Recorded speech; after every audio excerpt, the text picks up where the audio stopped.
Power point open করার সাথে সাথে আমরা একটা ব্ল্যাঙ্ক স্লাইড পেয়ে থাকি। এই ব্ল্যাঙ্ক স্লাইডে আমরা বিভিন্ন শেপ, বিভিন্ন টেক্সট, বিভিন্ন পিকচার এনে আমরা সেটাকে অ্যানিমেশন করতে পারি, সেটাকে ট্রানজিশন দিতে পারি। তো এখন আমরা স্লাইড মেনুটাকে একটু দেখি। সবার শুরুতে আমরা প্রত্যেকটা মেনু সম্পর্কে শুধু পরিচিত হয়েছি, কাজ কিন্তু দেখিনি। তো আমাদের ক্লিপবোর্ড মেনু সব জায়গায় এখানেও একই আছে, এবং দেখতে যেমন ওয়ার্ড এক্সেলে যেমন দেখতে এখানেও তেমনই আছে, কোনো পরিবর্তন নেই, কাজও তেমনই আছে। আমরা তো সবাই এই ক্লিপবোর্ডের এই পেস্ট, কপি, কাট, ফরম্যাট প্রিন্টার জানি সবাই। নিউ স্লাইডের অ্যারো সাইনে ক্লিক করলে দেখা যায় একটা টাইটেল স্লাইড, একটা অফিস অ্যান্ড কন্টেন্ট, একটা সেকশন হেডার, এরকম কয়েকটা টেমপ্লেটের মতো করে আছে। এই হচ্ছে ব্ল্যাঙ্ক। নিউ স্লাইড ক্লিক করলে ডিফল্টভাবে ব্ল্যাঙ্কটাই আসে। আমি সবগুলো সিলেক্ট করে ডিলিট ক্লিক করলে সব ডিলিট হয়ে যাবে। এই নিউ স্লাইডের যদি আমরা টাইটেল অ্যান্ড কন্টেন্ট ক্লিক করি তাহলে দেখেন এটা হচ্ছে টাইটেলের পার্ট এইটুকু, কন্টেন্টের জন্য এইটুকু। কন্টেন্টের মধ্যে image, picture, insert icon, insert smart art, এগুলো ডিফল্টভাবে একটা লিঙ্ক করা আছে। আমরা জাস্ট এটা ক্লিক করলে ডিরেক্টলি স্মার্ট আর্ট চলে আসবে। ডিরেক্টলি এটাই ক্লিক করলে স্টক ইমেজটা ওপেন হয়ে যাবে। ডিরেক্টলি এখানে ক্লিক করলে 3D মডেল ডিরেক্টলি চলে আসবে। আমরা কিন্তু ইন্ডিভিজুয়ালি প্রত্যেকটা বিষয় আনতে পারি ইনসার্টে ক্লিক করে এখান থেকে, কিন্তু এখানে ওই আইকনগুলো আছে। দেখেন যে আইকনটা যেমন, এই যেমন স্মার্ট আর্ট, এই হচ্ছে স্মার্ট আর্টের আইকন, এই হচ্ছে 3D মডেল, এই হচ্ছে 3D মডেলের আইকন। মানে এখানে এটা হচ্ছে ভিডিওর আইকন, এটা হচ্ছে টেবিলের আইকন, এটা হচ্ছে চার্টের আইকন, এই যে চার্ট, এই চার্ট। তো আমরা এই আইকনগুলো বুঝতে পারছি কেন? আমাদের এখানে সরাসরি ইনসার্টে গিয়ে না এনে ডিরেক্টলি এখানে ক্লিক করলে সরাসরি চার্ট ওপেন হয়ে যায়। তো আমাদের এখান থেকেও আনতে পারি, আমরা ইনসার্ট মেনু থেকে এখান থেকেও আনতে পারি, আমরা যেখানেই আনি। আমি যদি প্রয়োজন না হয় ডিলেটও করে দিতে পারি। আমরা এই নিউ স্লাইড থেকে title slide, section header, two content যদি ক্লিক করি তাহলে দুপাশে মানে একটা বলা যায় এটাকে ফরম্যাটিং, যে ফরম্যাটিংটা ব্যবহার করে আমরা সরাসরি এখান থেকে ফরম্যাটিংটা করতে পারি। তো এটা তো গেল নিউ স্লাইডের এই পার্টটুকুতে। এখানে দেখেন এই পার্টটুকুর পরে ডুপ্লিকেট সিলেক্টেড স্লাইড একটা লেখা আছে।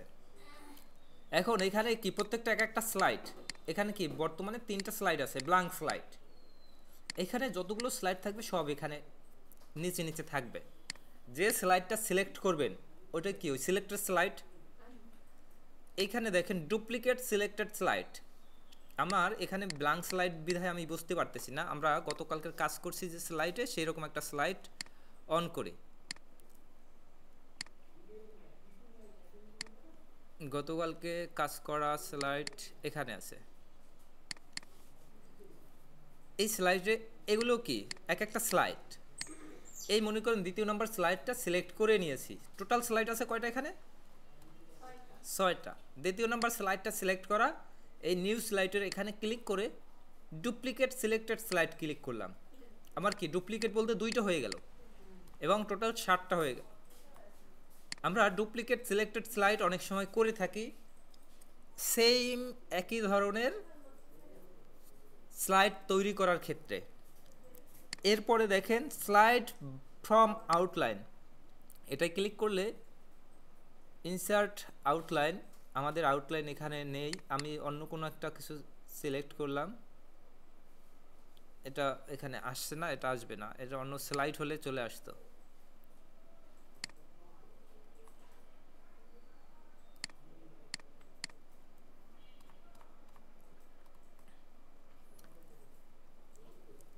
এরপরে একটা অপশন আছে রিইউজ স্লাইড। এটা হচ্ছে আপনার এই একটা স্লাইড আছে, আপনি অন্য আরেকটা পাওয়ার পয়েন্ট প্রেজেন্টেশনের ফাইল করেছেন, সেখানে কিছু স্লাইড আছে। তো আপনি চাচ্ছেন ওই স্লাইডগুলোর কিছু স্লাইড এখানে আনতে, তখন রিইউজ ক্লিক করতে হবে। রিইউজ ক্লিক করলে এই পাশে রিইউজ স্লাইডের একটা লোকেশন চাচ্ছে, কোন স্লাইডটা থেকে আনতে চাচ্ছি। আমি ধরে নিলাম যে কোনো একটা স্লাইড আমি একটু সিলেক্ট করি এবং ওকে ক্লিক করি। এখানে দেখেন কতগুলো স্লাইড দেখা যাচ্ছে, গতকালকে যে ফাইলটার কাজ করেছিলাম সেইটা হচ্ছে এই স্লাইড, এটা হচ্ছে আমাদের বর্তমান স্লাইড। তো আমার রিউজ স্লাইড যেটা আসছে, আমি যদি এইটা এখানে ইউজ করতে চাই বা এটা সিলেক্ট করলাম, এখানে চলে আসলো, এটা কিন্তু আমার স্লাইড, এটা কিন্তু অন্য আরেকটা স্লাইড। আমার এই স্লাইডের মধ্যে রিউজ স্লাইড, আমি এই 6 নম্বরের পরে একটা স্লাইড ইউজ করব, এই স্লাইডটা জাস্ট ক্লিক করলাম, এই স্লাইডটা এখানে 6 নম্বরের পরে চলে আসলো। তো আমরা রিউজ স্লাইডটাও ব্যবহার করতে পারবো। আমরা যদি চাই স্লাইড বাদ দিতে, রাইট ক্লিক করে ডিলিট স্লাইড, রাইট ক্লিক করে ডিলিট স্লাইড ক্লিক করতে হয়। আচ্ছা, একটা জিনিস একটু দেখেন, রাইট ক্লিক করার পরেই new slide, duplicate slide, delete slide, add section, layout, এরপরে রিসেট স্লাইড, ফরম্যাট ব্যাকগ্রাউন্ড। আমরা ফরম্যাট ব্যাকগ্রাউন্ডটা একটু দেখব। এটা আমরা যে মাস্টার স্লাইডে গিয়ে কাজ করেছি না, বলা যায় ওটাও একটা ব্যাকগ্রাউন্ড। রাইট ক্লিক করে ফরম্যাট ব্যাকগ্রাউন্ড ক্লিক করলে, ফরম্যাট ব্যাকগ্রাউন্ড ক্লিক করার পরে আমরা যে কাজগুলো করব সেই কাজটা হচ্ছে ব্যাকগ্রাউন্ডের উপরে। ফরম্যাট ব্যাকগ্রাউন্ডের একটা ডায়ালগ বক্স ডান পাশে ওপেন হয়ে গেল, এখানে সলিড ফিল আছে কারণ ব্যাকগ্রাউন্ডটা সাদা। গ্রেডিয়েন্ট ফিল যদি দেই, গ্রেডিয়েন্ট ফিল হয়ে গেল ব্যাকগ্রাউন্ডের। পিকচার টু টেক্সচার দিলে পিকচার টু টেক্সচার হয়ে গেল। আমরা এই যে ব্যাকগ্রাউন্ডটা দিলাম, এই ব্যাকগ্রাউন্ডটা হলো শুধুমাত্র এই স্লাইডটার ক্ষেত্রে, দ্বিতীয় তৃতীয়টার ক্ষেত্রে কিন্তু হয়নি। এখানে দেখেন ব্যাকগ্রাউন্ডের নিচে apply to all, just click করে দিলে প্রত্যেকটা স্লাইড ওই ব্যাকগ্রাউন্ডে হয়ে গেল। রাইট ক্লিক করলে আমরা এখান থেকে ক্লিক করে এই যে ডুপ্লিকেট করছি, রাইট ক্লিক করলেও ডুপ্লিকেট স্লাইডটা পাওয়া যায়, অথবা যে স্লাইডটা সিলেক্ট আছে কন্ট্রোল ডি ক্লিক করলে ওইটা ডুপ্লিকেট হয়ে যাবে। আমরা একটু ডিলিট করি, কয়েকটা স্লাইড ডিলিট করে অল্প করে নেই, তাহলে বুঝতে সুবিধা হবে। দেখেন এই স্লাইডটা ডুপ্লিকেট করব, এই স্লাইডটা সিলেক্ট করে কন্ট্রোল ডি ক্লিক করলাম, ডুপ্লিকেট হয়ে গেল। তো আমার এখানে 4টা স্লাইড এই মুহূর্তে আছে। স্লাইড শো, আমরা নিউ স্লাইডটা দেখলাম। লেআউট, লেআউট বলতে আমাদের ওয়ার্ড এক্সেলের ক্ষেত্রেও তো লেআউট ছিল, সেই লেআউটটা ব্যবহার করেছি আমরা পেজের ক্ষেত্রে, কিন্তু এখানে লেআউটটা পেজের ক্ষেত্রে না, এখানে লেআউটটা হচ্ছে যেহেতু প্রেজেন্টেশন, আমরা একটা প্রজেক্টরে দেখাই, তো এখানে তো প্রিন্ট করার কোনো ব্যাপার নাই। এখানে আমাদের যে থিমগুলো সেইগুলোই এখানে লেআউট হিসাবে দেয়া আছে। এরপরে রিসেট করতে পারি। সেকশন, এখানে আমরা সেকশন অ্যাড করতে পারি। আমরা যেমন সেকশন অ্যাড করেছিলাম না ওয়ার্ডের ক্ষেত্রে, এখানেও তেমনি সেকশন অ্যাড করা যায়। এই সেকশন অ্যাড করার সুবিধাটা একটু আমরা দেখব। এইখানে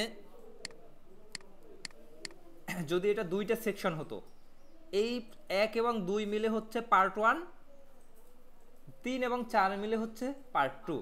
আমরা 2 এর পরে একটা সেকশন অ্যাড করতে পারি, অ্যাড সেকশন ক্লিক। আচ্ছা, 2 এর পরে করতে গেলে আমাদের 2 এর পরে এসে করতে হবে।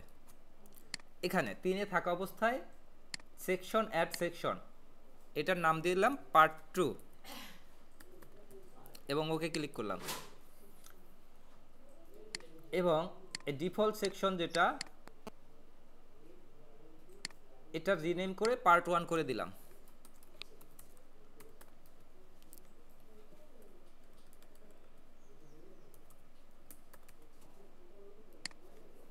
দেখেন আমার এখানে স্লাইডগুলো মানে পার্ট 2 পার্ট 1 আলাদাভাবে এভাবে আমরা আলাদা করতে পারি। এখন মনে করেন আপনি এমন চাচ্ছেন যে পার্ট 1 এর একটা স্লাইড আপনি দেখাবেন, এরপরে আর পার্ট 2 3 দেখাবেন না। তো পার্ট 1 অন করার পরে এটা অফ করে দিলেন, এরপরে পার্ট 2 3 4 মানে পার্ট 2 এর 3 4 পার্টটাকে সরাসরি এখান থেকে যেতে পারেন। এটা সেকশনের কাজ, এটা তেমন একটা প্রয়োজন হবে না আপনাদের। আপনাদের গত ক্লাসটা যা ছিল শুধু ওইটুকুই প্রয়োজন, আজকে যা দেখাচ্ছি এটা একদম এমনভাবে দেখাচ্ছি যাতে ওই প্রয়োজনটুকু করতে পারেন। এরপরে দেখেন হোম মেনুর অধীনে আমরা যখন ইনসার্ট নিয়ে একটা শেপ নিলাম, শেপ নেওয়ার পরেই হোম মেনুর অধীনে বাকিগুলো চালু হলো।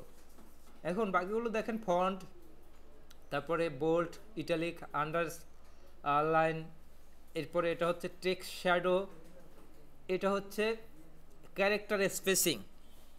আমরা বলেছিলাম না যে এখানে একটা মেনু একটু নতুন আছে, এইটা হচ্ছে ক্যারেক্টার স্পেসিং। এটার কাজটা একটু দেখবো আমরা।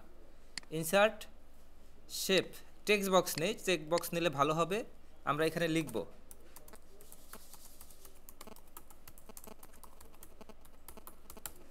এমআলি টেকনিক্যাল ইনস্টিটিউট, লিখলাম, এইটুকু করে দিলাম। এখন আমি এমন হতে পারে যে ফন্ট সাইজ আমার এইটুকু রাখবো, কিন্তু এই লেখাটা এই ফরম্যাটের এখান থেকে শুরু এবং এখানে শেষ হবে, মানে ক্যারেক্টার স্পেসটা একটু বাড়িয়ে বাড়িয়ে দেব। তো এক্ষেত্রে এই ক্যারেক্টার স্পেসিংটা আমরা ব্যবহার করতে পারি। যেমন এই শেপটা যত বড় আছে আমি লেখাটা ততটুকুর মধ্যে চাচ্ছি। এবার ক্যারেক্টার স্পেসিং দেখেন tight, very tight. Very tight বলতে দেখে এটা একেবারে কাছাকাছি, এরপর আরেকটু ফাঁকা হলো, এরপরে নর্মালে আরেকটু বেশি ফাঁকা হলো। আমরা যদি ভেরি লুজ ক্লিক করি আরেকটু বেশি ফাঁকা হলো। এখন কতটুকু লাগবে, শুধু লুজ ক্লিক করলে এইটুকু হলো। তো আমার এই ভেরি লুজের পরেও আরেকটু এইটুকু ফাঁকা, এইটুকু আমি পূরণ করতে যাচ্ছি এই লেখাটা দিয়েই। এক্ষেত্রে আমি এই মোর স্পেসিং অপশন ক্লিক করে এখান থেকে বাড়িয়ে নিতে পারি। মোর স্পেসিং ক্লিক করে এখান থেকে বাড়িয়ে আমি যতটুকু করব ততটুকু হয়ে যাবে। আমার কি হয়েছে যেমনটা চাচ্ছিলাম, নাকি আরও লাগে? যদি আরও লাগে তাহলে আরও করে দিলাম। এবার হয়েছে? নর্মালি কি আমাদের লেখায় এমআলি থেকে শুরু করে এত দূর পর্যন্ত আসে এই লেখাটায়? আসে না। নর্মালি কতটুকু আসে আমি একটু দেখাই। শেপ, টেক্সট বক্স নিলাম, লিখলাম এম আলি,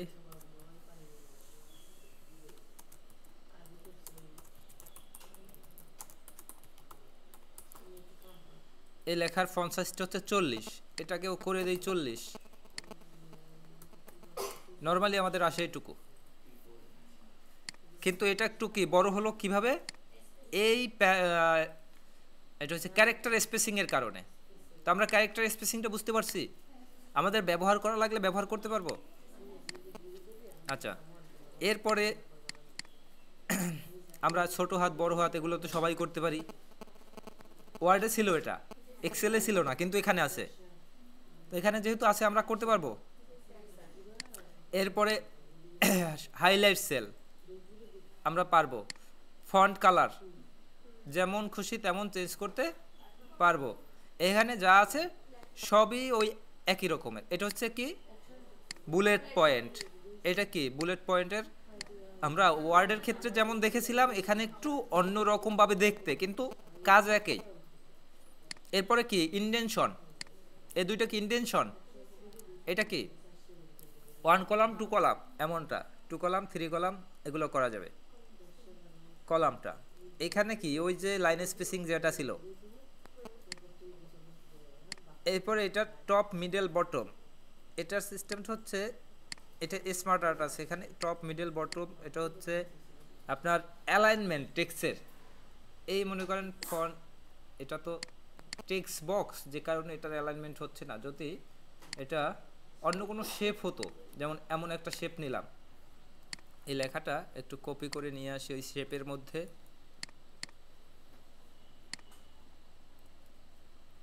লেখাটা কপি করে নিয়ে আসলাম। এখন এই লেখাটার আমি যদি টপ ক্লিক করি দেখেন টপে চলে আসছে, বটম ক্লিক করলে বটম চলে আসছে, মিডল ক্লিক করলে মিডলে চলে আসছে। তো আমরা এটাও কি বুঝতে পারছি? আচ্ছা, তো এরপরে শেপ, এখান থেকে সরাসরি শেপ ইনসার্ট করা যায়। অ্যারেঞ্জ, অ্যারেঞ্জ আমরা এই যে রাইট ক্লিক করে এই যে ব্রিং ফরওয়ার্ড সেন্ড ব্যাকওয়ার্ড এই যে যে কাজটা করতাম, এই কাজটাই হচ্ছে এই অ্যারেঞ্জের মধ্যে। তো আমরা এটাও করতে পারবো। কুইক স্টাইল, কুইক স্টাইল বলতে এই যে শেপটা, এই শেপটার কি স্টাইল করতে যাচ্ছেন আপনার শেপ ফরম্যাটে গিয়ে এইখান থেকে যে স্টাইলটা পেয়ে থাকেন, এই যে স্টাইল যেটা সিলেক্ট করলেন এই সিলেক্ট এটা হয়ে গেল, হোমের মধ্যেও এটা দিয়ে দিছে কুইক স্টাইল হিসাবে, বুঝতে পারছেন? এরপরে শেপ ফিল, যেটা ফরম্যাট শেপের মধ্যে থাকে কিন্তু এরপরেও সেটা হোমের মধ্যে দিয়েছে, কারণ আমরা যাতে হোম মেনুতে থাকা অবস্থায় কাজগুলো সহজে করতে পারি। এরপর শেপ আউটলাইন, শেপ ইফেক্ট, যেগুলো আর কি শেপ ফরম্যাটের মধ্যে থাকে সেইটাই। এরপরে ফাইন্ড রিপ্লেস সিলেক্ট, একই কাজ আগের মতো।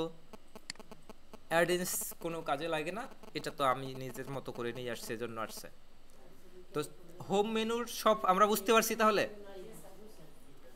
হোম মেনু সব যদি বুঝতে পারি, তারপর ইনসার্ট মেনুতে যাই। ইনসার্ট মেনুর এখানেও তো বোঝা না বোঝার মতো কিচ্ছু নেই, সবগুলোই আগের মতো, শুধুমাত্র নিউ স্লাইড এই পার্টটা আছে। আমরা এই নিউ স্লাইডটা হোমের মধ্যেও পেয়েছিলাম, তো হোমের মধ্যে যেটা ইনসার্টেও একই বিষয়, আমরা যেখান থেকে ব্যবহার করি হাতের কাছে যেটা পাবো সেটা দিয়েই ব্যবহার করব। এরপর টেবিল, এটা আমরা জানি। পিকচার জানি। স্ক্রিনশট, স্ক্রিনশটের ব্যাপার তো আপনারা জানেন না, তাই না? স্ক্রিনশট জানেন? এখানের স্ক্রিনশট দেখানো হয়েছে আপনাদের? মনে হয় না। এখন ওয়ার্ডে কি স্ক্রিনশট ছিল? ওয়ার্ডে স্ক্রিনশট ছিল, তাহলে এটা তো একই, কি বলেন? এই যেমন এই মেনুটায় আসি, আমি এখানে আসি, অথবা অন্য কোথাও, যেমন ধরেন কোনো একটা নিউজে আছি অথবা ইউটিউবে আছি, আমি ইউটিউবের অল্প একটু স্ক্রিন আমার পাওয়ার পয়েন্টে নিতে চাচ্ছি, যেমন ধরেন আমার এই চ্যানেলের নাম এইটুকু আমি নিতে চাচ্ছি স্ক্রিনশট হিসাবে। আমি এই স্ক্রিনশটে ক্লিক করলাম, স্ক্রিন ক্লিপিংয়ে ক্লিক করলাম, এখানে আসলো, এইটুকু এই সিলেক্ট করে নিলাম, এখানে চলে আসলো। এটা হচ্ছে স্ক্রিনশট। এটা ওয়ার্ডে ছিল সম্ভবত। আচ্ছা, এটা সবাই জানি তাহলে। এরপরে ফটো অ্যালবাম, এই পিকচার যেভাবে অ্যাড করি, ফটো অ্যালবাম বলতে সম্পূর্ণ একটা ফোল্ডার অ্যাড করা, সেখান থেকে পিকচার সিলেক্ট করে নিয়ে যাওয়া। শেপ সবাই জানি, আইকন জানি, 3D model, smart art, chart সবই জানি। স্মার্ট আর্ট বলতে ওই যে গতকালকে বারবার দেখিয়েছিলাম যে স্মার্ট আর্ট কি কি আছে, আমরা যেটা সিলেক্ট করব, এইটা যদি সিলেক্ট করি, ওকে ক্লিক করি, এটা আমার স্মার্ট আর্ট হিসাবে চলে আসবে। তো এখানে আমাদের যেমনটা প্রয়োজন হবে আমরা তেমনটা নিয়ে আসব। স্মার্ট আর্টের ভিতরে অথবা চার্টের ভিতরে এগুলো পাবেন। চার্টের ভিতরে দেখেন পাই চার্ট প্রয়োজন হলে পাই চার্ট, বার চার্ট প্রয়োজন হলে bar chart, area chart, x y scatter, map, stock, বিভিন্ন চার্ট আছে। আপনাকে প্রশ্নে বলা যদি হয় যে আপনি একটা হিস্টোগ্রাম অ্যাড করবেন, আপনি চার্টের হিস্টোগ্রামে এসে খুঁজবেন। আপনি হিস্টোগ্রাম অ্যাড করার জন্য গিয়ে পিকচার এই শেপের মধ্যে খুঁজলে হবে? তো যেটা বলবে সেটা সেভাবে খুঁজবেন। জুম অপশনটা এখানে, সেকশন জুম, স্লাইড জুম। এই স্লাইড জুম বলতে আমাদের যে স্লাইডগুলো আছে, এই স্লাইডগুলোকে জুম করে দেখানোর জন্য, অথবা নতুন করে একদম সম্পূর্ণ স্লাইড আবার অন করার জন্য। তো এটা তেমন একটা প্রয়োজন নেই। লিঙ্ক, আমাদের ওয়ার্ড এক্সেলে যেমন লিঙ্ক প্রয়োজন, লিঙ্ক ছিল, তেমনি এখানেও লিঙ্ক। যেমন এই এম আলী টেকনিক্যাল ইনস্টিটিউট, এইটা আমি লিঙ্ক হিসাবে আমাদের ওয়েবসাইটটা দিতে যাচ্ছি। এম আলীর একটা নিজস্ব ওয়েবসাইট আছে, আপনারা হয়তো জানেন না,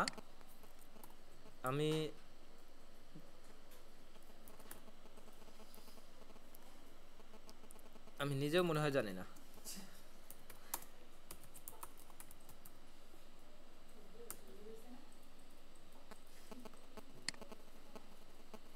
এই যে দেখেন এম আলী টেকনিক্যাল ইনস্টিটিউটের ওয়েবসাইট, যেটার নাম হচ্ছে emaliteechnical.edu.bd। এইটা হচ্ছে আমাদের এখানের ওয়েবসাইট। এই ওয়েবসাইটটা আমি ওখানে এটার মধ্যে দিতে চাচ্ছি। তো এটা সিলেক্ট করে এই ইনসার্টের এই যে লিঙ্ক অপশনে ক্লিক করলাম, লিঙ্কের এখানে অ্যাড্রেসে এটা দিয়ে দিলাম। লিঙ্ক অপশনটা আপনারা ওয়ার্ডে খুব ভালো করে শিখেছেন সবাই, তাই না? এটা ওইটাই, রাইট ক্লিক করে মানে কন্ট্রোল ক্লিক করে চাপ দিলেই আমাদের লিঙ্কটায় চলে যাবে। তো লিঙ্ক আমরা অ্যাড করতে পারবো সবাই। এরপরে অ্যাকশনের মধ্যে মাউস ক্লিকের অ্যাকশনটাকে বোঝায়। এখানে মাউস ক্লিকের একটা মাউস ওভার, মাউস ক্লিক করলে সরাসরি এটা চলে যাবে নাকি কোনো প্রোগ্রাম রান হবে, এইগুলো। তো এটা আপনাদের প্রয়োজন হয় না কোথাও। কমেন্ট বলতে কোনো কমেন্ট অ্যাড করে রাখা যাবে। এই যেমন আমি এই স্লাইডের ক্ষেত্রে এই কমেন্ট অ্যাড করে রাখলাম, এই স্লাইডটা যদি কাউকে দেই সে এই কমেন্টটা দেখতে পারবে। এরপরে টেক্সট বক্স বলতে ওই ইনসার্ট শেপ থেকে যে টেক্সট বক্স অ্যাড করি সেই টেক্সট বক্স মূলত এখানে আছে ইনসার্টের মধ্যে। হেডার ফুটার অন করলে আমাদের এরকম আসে। ওয়ার্ডের ক্ষেত্রে এমন আসেনি, এক্সেলের ক্ষেত্রেও এমন আসেনি, কিন্তু পাওয়ার পয়েন্টে এমন আসে। হেডার ফুটার ক্লিক করার সাথে সাথে আমাদের স্লাইড চলে আসছে এবং নোট অ্যান্ড হ্যান্ড আউটস এমন নামের একটা মেনু চলে আসছে।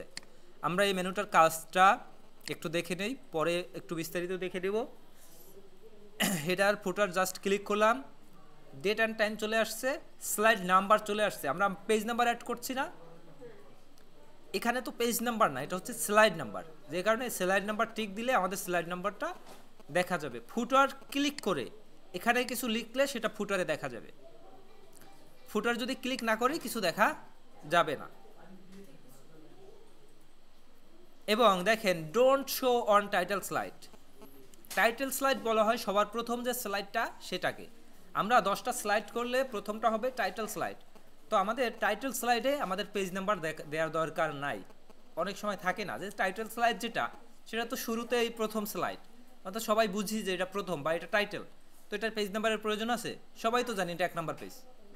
তো এই জন্য অনেক সময় এটাই প্রয়োজন হয় না, এই কারণে লেখা আছে ডোন্ট শো অন টাইটেল স্লাইডে অনলি টাইটেলটাই লেখা থাকবে। দ্বিতীয় পেজ থেকে পেজ 2, পেজ 3, পেজ 4 এভাবে থাকে। তো এটা ক্লিক করে অ্যাপ্লাই টু অল ক্লিক করে দিতে পারি আমরা, যেহেতু এখানে করছি না বা পরে যদি করি তখন দেখব। এরপর ওয়ার্ড আর্টটা কি? এই মনে করেন এই শেপটা সিলেক্ট করলাম, ওয়ার্ড আর্ট থেকে আমি কোনো একটা ডিজাইন পছন্দ করে নিলাম। আচ্ছা, ওয়ার্ড আর্টে আলাদা নতুন করে টেক্সট চলে আসে, হ্যাঁ কপি করলেও হয়ে যাবে, অথবা অন্য কোনো ওয়ার্ড আর্টের যে পার্ট আছে সেখান থেকেও অ্যাড করা যাবে। এরপরে দেখেন এই যে 3টে সাইন দেখা যায়, 3টে সাইন এই যেভাবেই থাকুক না কেন, আমরা সবার প্রথম সাইনটা চিহ্নটা দেখে কেউ বুঝতে পারি যে এটা কিসের চিহ্ন? Date and time. দ্বিতীয়টা কি হতে পারে? Slide number. আচ্ছা, এখানে এই চিহ্ন দেখেই কিন্তু আমরা বুঝতে পারি এটা কি। তো জাস্ট ক্লিক করলাম, আমাদের হেডার ফুটারের পার্টটাই চালু হলো। আমরা এটা ক্লিক করলাম, ওই হেডার ফুটারের পার্টটা চালু হলো। এই হেডার ফুটারের পার্ট আর এই দুইটা একই, কিন্তু এটা হচ্ছে ডেট অ্যান্ড টাইম অ্যাড করার জন্য, এটা স্লাইড নাম্বার অ্যাড করার জন্য। এই হেডার ফুটার ক্লিক করলেও এই ডেট অ্যান্ড টাইম এবং হেডার ফুটার এটা পাওয়া যায়। আর এখানে ক্লিক করলেও ওইটা চলে আসে, মানে সবগুলোই একটা মেনু থেকেই কাজ করে। ডেট অ্যান্ড টাইম হলে ডেট অ্যান্ড টাইম টিক দিয়ে দিব, আর যদি ডেট অ্যান্ড টাইম না হয় স্লাইড নাম্বার হয় স্লাইড নাম্বার টিক দিয়ে দিব।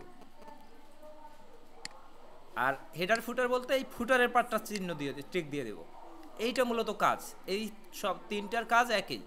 এরপরেরটা হচ্ছে অবজেক্ট বলতে যে কোনো ধরনের অবজেক্ট এখানে অ্যাড করা। অবজেক্ট বলতে পিকচার, শেপ প্রত্যেকটাই এক একটা অবজেক্ট। এরপর ইকুয়েশন অনেক ধরনের ইকুয়েশন আছে, আমরা এটা জানি। যে ইকুয়েশন লাগবে আমরা এখান থেকে এনে নিতে পারবো, ইকুয়েশনগুলো সম্পর্কে আমরা জানি। এরপরে সিম্বল আমরা যে অ্যাড করব, সিম্বল অ্যাড করতে গেলে কোথায় অ্যাড করব? একটা টেক্সট বক্স নিতে হবে অথবা একটা শেপ নিতে হবে, সেই শেপের মধ্যে সিম্বল অ্যাড করতে হবে। যেমন এই শেপ একটা আছে, এখানে সিলেক্ট করার পরে সিম্বলটা কিন্তু অন হয়ে গেল, বাইরে ক্লিক করলাম সিম্বল কিন্তু নাই। তো আমরা সিম্বল অ্যাড করতে চাইলে অবশ্যই কোনো একটা শেপ বা কোনো একটা টেক্সট বক্স নিতে হবে। এরপর এখান থেকে সিম্বল পেয়ে যাব, অনেক সিম্বল আছে এখানে। এবং সিম্বলের যে একটা ফন্ট আছে, এটা হচ্ছে ওয়ান্ডো হোপ, এটা একটা ফন্ট নেম। এগুলোর সিম্বল এমন, এই ফন্ট তালিকায় সব থেকে উইগেন্টস নামের কয়েকটা ফন্ট আছে, ওইগুলো হচ্ছে মূলত ফন্টের মানে সিম্বলের জন্য।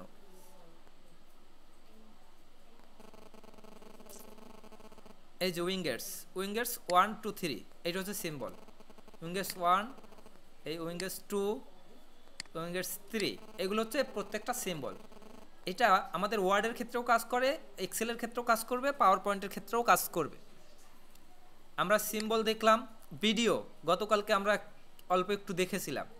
আমরা ইনসার্ট পিকচার যেমন করেছি, ভিডিও করব এখানে ক্লিক করে। আমরা ইনসার্ট অডিও করতে পারি অথবা রেকর্ড করতে পারি। যদি আমাদের সাথে মাইক্রোফোন কানেক্ট থাকে, আমরা রেকর্ড করলে সেটা আমাদের স্লাইডে অ্যাড হয়ে যাবে। ভিডিও রেকর্ড দিস ডিভাইস থেকে অ্যাড করতে পারি, স্টক থেকে পারি, অনলাইন ভিডিও অ্যাড করতে পারি। এরপর স্ক্রিন রেকর্ডিং, আমরা চাইলে স্ক্রিন রেকর্ডিং করতে পারি। গতকালকে জুম্মান স্ক্রিন রেকর্ডিং করতে চাচ্ছিল না।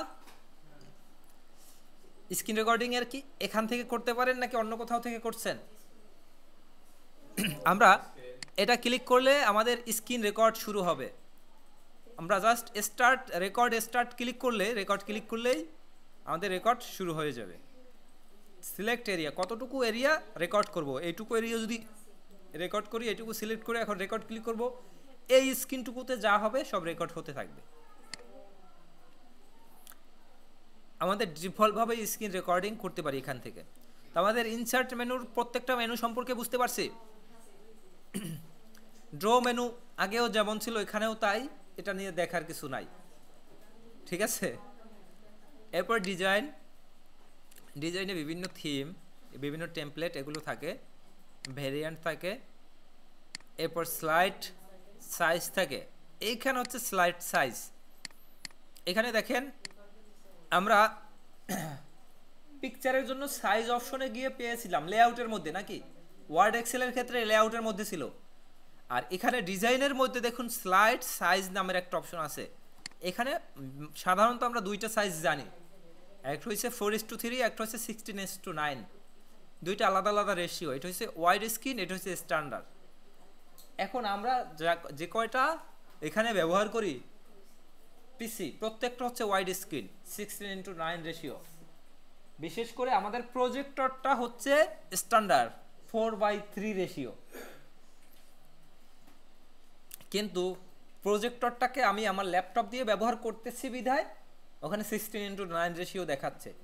সরাসরি যদি প্রজেক্টর ব্যবহার করি সেক্ষেত্রে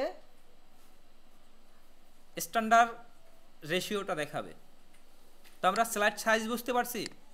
যদি এই দুইটা সাইজের থেকেও আলাদা কোনো সাইজ আপনার থেকে থাকে, সেক্ষেত্রে কাস্টম স্লাইড সাইজ আপনি দিতে পারবেন।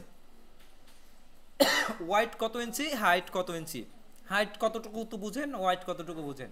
ওয়াইড যদি একটু লম্বা প্রজেক্টর হতো আপনার, মানে লম্বা বলতে মনে করেন আপনি লম্বাভাবে দেখাতে চাচ্ছেন, লম্বা ডিসপ্লের আপনার মনিটর আছে, সেক্ষেত্রে আপনি সাইজটা আপনার মতো করে দিতে পারতেন। যেটা হচ্ছে এই ওয়াইড কতটুকু, হাইট কতটুকু। স্ক্রিনের তো একটা রেশিও থাকে যে এদিকে যদি 16 ইঞ্চি হয়, এদিকে 9 ইঞ্চি, ব্যাপারটা এরকমের। এবং প্রোটেক্ট ল্যান্ডস্কেপ এগুলো এখান থেকে করা যাবে। আমরা স্লাইড সাইজ বুঝছি। ফরম্যাট ব্যাকগ্রাউন্ড, যেটা আমরা রাইট ক্লিক করে বাঁ পাশ থেকেই পেয়েছিলাম নাকি, এই যে ফরম্যাট ব্যাকগ্রাউন্ড, এইটাও যেটা, এটাও সেটা। তো আমরা ডিজাইন মেনুটাও বুঝতে পারছি। আমরা ট্রানজিশন মেনুটা একটু দেখব। ট্রানজিশন মেনুটা কেন ব্যবহার করা হয়। ট্রানজিশনের মধ্যে অনেকগুলো ট্রানজিশন এখানে দেখতে পাওয়া যায়। এই যে morph, fade, push, wipe, split, এগুলো হচ্ছে প্রত্যেকটা এক একটা ট্রানজিশন। মনে করেন এখানে আমি একটু সেকশনগুলো বাদ দিয়ে দিই, সেকশনগুলো দেখতে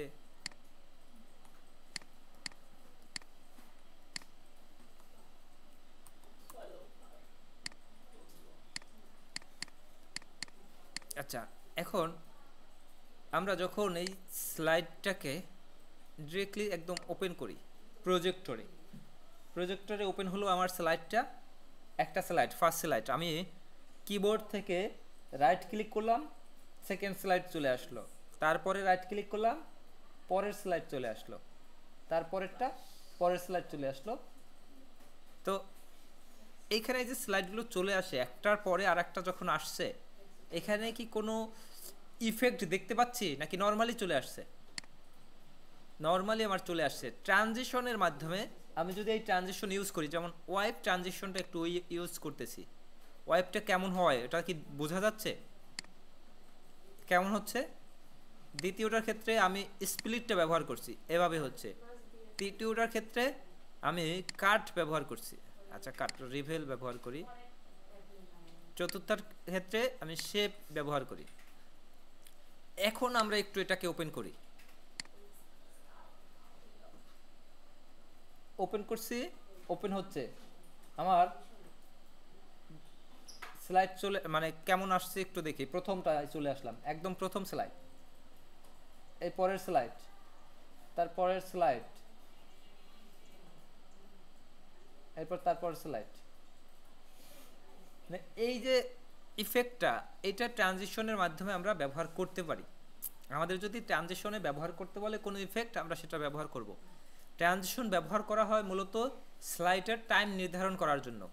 একটা স্লাইড থেকে দ্বিতীয় স্লাইডে কতটুকু সময়ের পর চলে যাবে, এখানে দেখেন ডিউরেশন একটা ব্যাপার আছে, ডিউরেশন, এবং এখানে mouse click, advance slide, on mouse click এবং আফটার ক্লিক করে আমি যদি 2 সেকেন্ড দিয়ে দিই, তাহলে একটা স্লাইড চালু হওয়ার 2 সেকেন্ড পর দ্বিতীয় স্লাইড অটো চলে আসবে। আর যদি মাউস ক্লিক থাকে, তাহলে মাউস ক্লিক করলে দ্বিতীয় স্লাইডে চলে যাবে। তো এই টাইমিং নির্ধারণ করার জন্য আমরা ট্রানজিশনটা মূলত ব্যবহার করি। তো ওয়াইপ ট্রানজিশন আপনাদের ব্যবহার করতে হবে মূলত বেশি। তো ওয়াইপ ক্লিক করে একটায় অ্যাপ্লাই টু অল ক্লিক করলে প্রত্যেকটাই ওয়াইপ ট্রানজিশনটা চলে আসে। যেমন আমরা একটু প্রিভিউ দেখি কেমন দেখায়, জাস্ট প্রিভিউ। আর যদি একদম ফুল স্লাইড শো দেখতে চাই, ফুল স্লাইড শো অন হয়ে গেল। তো ফুল স্লাইড শো অন হলে আমি এখন মাউস ক্লিক করি, পরেরটা চলে আসছে, মাউস ক্লিক করতেছি, পরেরটা চলে আসছে, যেহেতু অন মাউস ক্লিক আমি রেখেছিলাম। তো আমরা ট্রানজিশনের অনেক কাজ আছে, অনেক সুন্দর করে ট্রানজিশন দেয়া যায়। আমরা আমাদের যত বেশি ঘাটাঘাটি করব তত বেশি এখান থেকে দেখতে পারবো, শিখতে পারবো। অ্যানিমেশন বলতে প্রত্যেকটা স্লাইডের ফুল স্লাইড অ্যানিমেশন হবে না। অ্যানিমেশন ব্যাপারটা হবে শুধুমাত্র শেপের ক্ষেত্রে। যেমন এখানে যদি আমি এই প্রথম ওয়েলকামের ক্ষেত্রে একটা অ্যানিমেশন দেই, যে ফ্লাই ইন অ্যানিমেশন দিলাম, এবং ফ্লাই ইনটা আমার আসবে কোন দিক থেকে? ইফেক্ট থেকে আমি উপর থেকে চলে আসবে এটা। ফ্লাইট অ্যানিমেশন একটা দিলাম, আমার এই 1 কিন্তু লেখা আসছে। দ্বিতীয় এটা, এখানে আরেকটা অ্যানিমেশন দিলাম, ওয়াইপ নামের একটা অ্যানিমেশন দিলাম। এরপরে এখানে আরেকটা অ্যানিমেশন দিলাম, এটা দিলাম হচ্ছে বাউন্স নামের একটা অ্যানিমেশন। তার মানে এই স্লাইডটায় 3টা অ্যানিমেশন দেওয়া হয়েছে। আমরা একটু প্রিভিউ অপশনে যাব, কেমন দেখায় প্রিভিউ। জাস্ট প্রিভিউ ক্লিক করলাম, প্রিভিউ ক্লিক করার পরে প্রথমটা আসলো, দ্বিতীয়টা আসলো, তৃতীয়টা আসলো। এটার জন্য টাইমিং নির্ধারণ করা যাবে। প্রথম ওয়েলকামের পরে এইটা আসবে, এটার পরে এইটা আসবে, এমনটা করতে পারি। অথবা ওয়েলকাম যখন আসছে তখন 3টা একসাথে চলে আসবে, এটাও করতে পারি। তো যদি এমন করি যে ওয়েলকামের পরে করব এটা, তাহলে দেখেন start on click with previous, after previous, দুইটা ব্যাপার আছে।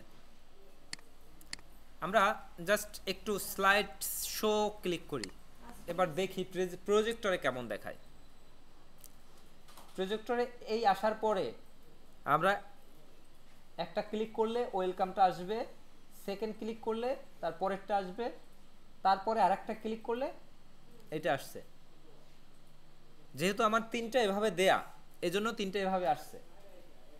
যদি 3টা এভাবে না থেকে, মনে করেন এই প্রথমটা অন ক্লিক আছে, দ্বিতীয়টা অন ক্লিকের পরিবর্তে দিয়ে দিলাম আফটার প্রিভিয়াস, তৃতীয়টা দিয়ে দিলাম আফটার প্রিভিয়াস। তো তার মানে ব্যাপারটা হলো কি, প্রথমটা শেষ হওয়ার পরে এটা হবে, এটা শেষ হওয়ার পরে এটা হবে, মানে আফটার প্রিভিয়াস দেয়া। আমরা এবার একটু স্লাইড শো ক্লিক করি, এবার স্লাইড শো ক্লিক করলাম, জাস্ট একটা প্লে করে দিলাম, আমার 3টা চলে আসছে। মানে আফটার প্রিভিয়াস ক্লিক করার পরে আমরা যদি উইথ প্রিভিয়াস দিতাম তাহলে কি হতো, এটার সাথে এটাও হয়ে যেত শুরু, এটার সাথে এটা শুরু হতো। এই তিনটে অ্যানিমেশন দেয়া এখানে। আমরা অ্যানিমেশন প্যান নামের একটা অপশন পাবো এখানে। অ্যানিমেশনের মধ্যে অ্যানিমেশন প্যান ওপেন করলাম। ওপেন করার সাথে দেখেন প্রথম হচ্ছে টেক্সট বক্স, এরপরে টেক্সট বক্স 3, 4, এরপর পিকচার। এই তিনটে অ্যানিমেশন এখানে দেখা যাচ্ছে। তিনটে অ্যানিমেশনের টাইমিংটাও দেখা যাচ্ছে যে এইটা 0.5 সেকেন্ড চলবে, এরপরে এইটা চলবে, এরপরে এটা চলবে। এই টাইমিংটা আমরা কম বেশি করতে পারি চাইলে। অ্যানিমেশন প্যান, এরপর ট্রিগার অপশন আছে, অন ক্লিক ট্রিগার, তারপর অ্যানিমেশন প্রিন্টার আছে। আমি এখানে যে অ্যানিমেশনটা দিয়েছি এই অ্যানিমেশনটা যদি এখানেও দিতে চাই তাহলে অ্যানিমেশন প্রিন্টার ইউজ করতে পারি। যেমন ফরম্যাট প্রিন্টার আমরা যেভাবে ব্যবহার করেছি অ্যানিমেশন প্রিন্টারটা ওরকম ব্যবহার হয় এখানে। আমরা যদি অ্যাড অ্যানিমেশন ক্লিক করি তাহলে বিভিন্ন অ্যানিমেশন এখানে পাবো, যে অ্যানিমেশনগুলো এখানে আছে এটাই। তো ডিউরেশন, ডিলে, স্টার্ট, এই তিনটা ব্যাপার এখানে প্রয়োজন আছে। এই যে দেখাচ্ছি অ্যানিমেশনের ব্যাপারটা, এটা কিন্তু আপনাদের পরীক্ষায় অ্যানিমেশনের কিছু থাকবে না। আমি আবার বলছি, এটা কিন্তু পরীক্ষায় থাকবে না। এটা দেখানোর উদ্দেশ্য হচ্ছে আপনারা যেন ভবিষ্যতে করতে পারেন। অ্যানিমেশনের পার্ট এখানে জাস্ট অল্প একটা দুইটা অ্যানিমেশন আমি দেখিয়েছি। এখানে প্রত্যেকটা অনেক অ্যানিমেশন, অ্যাপেয়ার, ফেড, ফ্লাইন, এই যত অ্যানিমেশন আছে। এরপরে এমপ্যাথিস নামের অনেকগুলো অ্যানিমেশন আছে, এক্সিট নামের অনেকগুলো অ্যানিমেশন আছে, মোশন পাথ নামের অ্যানিমেশন আছে। এই অ্যানিমেশনগুলো প্রত্যেকটা যদি ব্যবহার করেন আপনারা বুঝতে পারবেন। যেমন এইটাই আমি কোনটা ব্যবহার করছি, বাউন্সটা এরকম কাজ করে। যদি বাউন্স না ব্যবহার করে এই গ্রো অ্যান্ড টিউন করতাম এরকম হতো। যদি এগুলো না করে হুইল ব্যবহার করতাম এভাবে হতো। যদি শেপ ব্যবহার করতাম এরকম হতো। যদি এই শেপ ব্যবহার করেছি কিন্তু ইফেক্টটা চেঞ্জ করতে যাচ্ছি, ইফেক্ট অপশন থেকে আমরা এটা করতাম এরকম হতো। যদি চাই যে সার্কেল না হয়ে বক্স হবে এরকম হতো, বক্স না হয়ে ডায়মন্ড হবে এরকম হতো, পালস এরকম হতো, মানে যেমনটা আমি চাই। এবং এটা আউট যদি হয় এরকম হবে। এই যে অ্যানিমেশনগুলো, এখানে অনেকগুলো অ্যানিমেশন আছে। তারপর যদি চাই জুম অ্যানিমেশন, জুম এরকম হবে। যদি চাই যে টুইটার অ্যানিমেশন এরকম হবে। মানে প্রত্যেকটা ব্যবহার করে আমরা দেখতে পারবো কেমন হয়। এখন অ্যানিমেশন যে একটা স্লাইডে ব্যবহার করবে এমন না, অনেক স্লাইড থাকবে, প্রত্যেকটা স্লাইডে আমরা অ্যানিমেশন, বিভিন্ন ধরনের অ্যানিমেশন ব্যবহার করতে পারবো।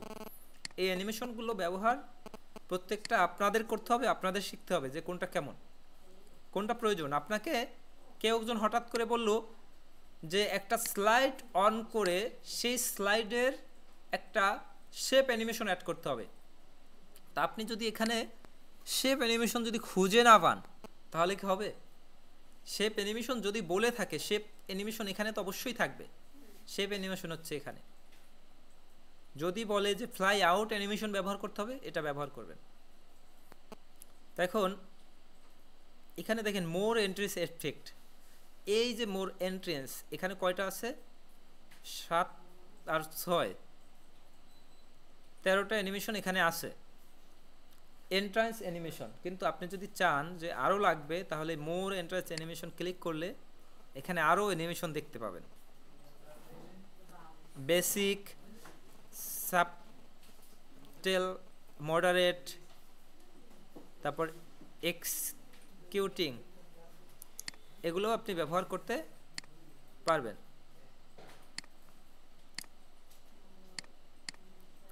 আমরা আমাদের পরীক্ষায় যেহেতু অ্যানিমেশন আসবে না, এই অ্যানিমেশন ব্যবহারটা আপনাদেরই শিখতে হবে।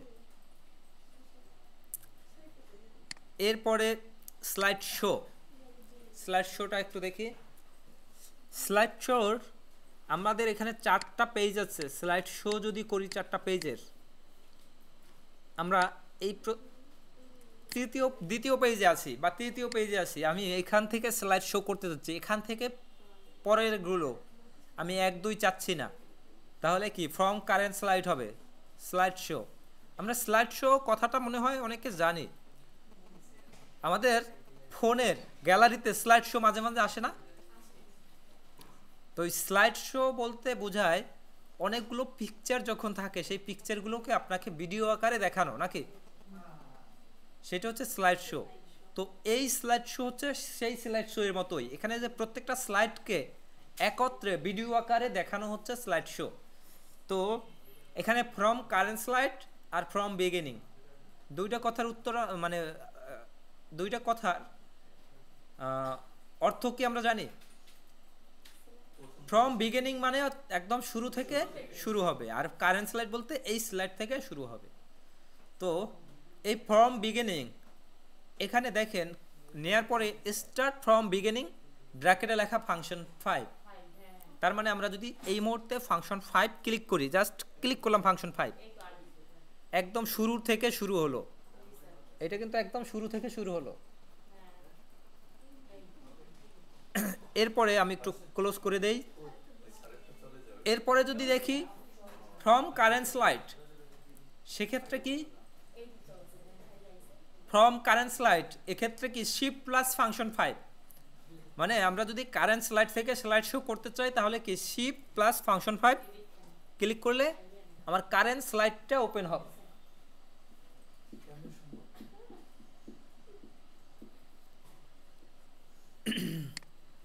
এরপরে কাস্টম স্লাইড। কাস্টম স্লাইডটা কাজ কি? আমাদের অনেক সময় যদি একটা স্লাইডে 20টা বা 30টা স্লাইড থাকে, আমি ধরেন আমার সামনে অনেকগুলো অডিয়েন্স আছে, যাদের অ্যাক্টিভিটিতে বুঝতে পারছি তারা তাদের এই বিষয়টা না দেখালেও হয়। আমার 20টা স্লাইডের ভিতরে 4-5টা স্লাইড আছে যা না দেখালেও হয়ে যায়। তখন এই কারেন্ট স্লাইড শো দিয়ে এমনভাবে স্লাইডগুলো রান করা যায় যে আমার 1 থেকে 5 পর্যন্ত দেখা যাবে, এরপরে 10 থেকে 20 পর্যন্ত শুরু হয়ে যাবে। মাঝখান দিয়ে 5টা স্লাইড আমি দেখাতে চাচ্ছি না, এমন ক্ষেত্রে আমরা কাস্টম শো ক্লিক করে আমরা কাস্টম স্লাইড শো করতে পারি।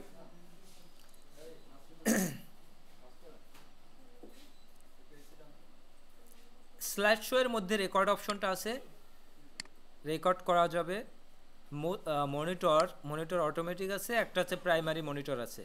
প্রাইমারি মনিটর যদি সিলেক্ট করি তাহলে হচ্ছে আমার যে মনিটর, আমার মনিটরেই স্লাইড শো হবে। আর অটোমেটিক থাকলে এই স্লাইডটা প্রজেক্টর অ্যাড করা থাকলে প্রজেক্টরে যাবে।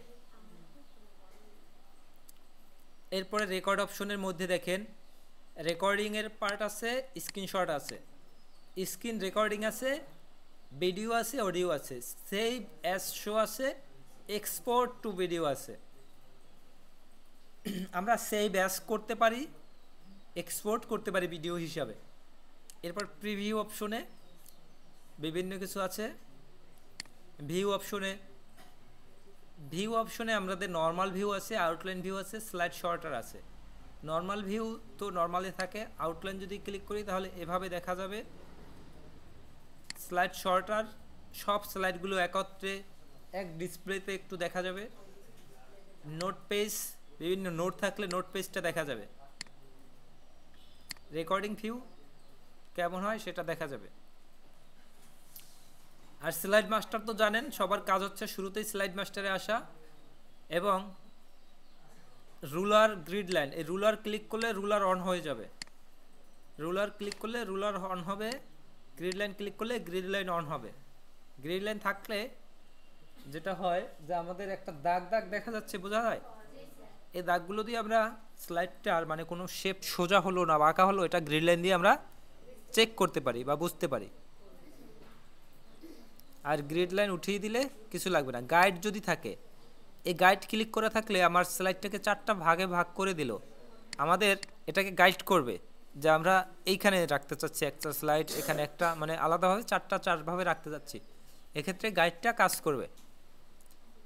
এরপর জুম অপশন তো দেখলেন, জুমটা বলতে এই যে এই কর্নারে যে জুমটা থাকে এইটাই জুম। এই জুমটা ফিট টু উইন্ডো, মানে উইন্ডোর সাথে ফিট হতে গেলে জুম কতটুকু লাগে এটা।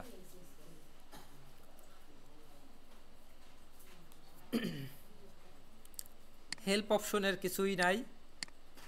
আচ্ছা, এখন আমরা এই উপরের পার্টগুলো সব দেখে নিলাম, আমরা নিচের দিকে একটু দেখি। নিচের দিকে স্লাইড নাম্বারটা অটোমেটিক এখানে থাকে, এরপরে ল্যাঙ্গুয়েজটা থাকে।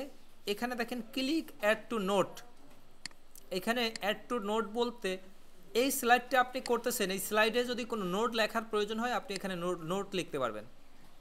এই নোটটা প্রেজেন্টেশন করার সময় কেউ দেখতে পারবে না, এটা শুধু আপনিই দেখতে পারবেন। এই নোটটা হচ্ছে আপনাকে হেল্প করার জন্য এই নোটটা রাখা। এরপরে দেখেন এখানে নর্মাল ভিউ, একটা হচ্ছে স্লাইড শর্টার, একটা হচ্ছে রেকর্ডিং ভিউ এবং একটা হচ্ছে স্লাইড শো। স্লাইড শো মেনুটা সবার ডান পাশে এখানেও আছে, অনেকের নেই, না থাকলে এনে নেওয়া যাবে।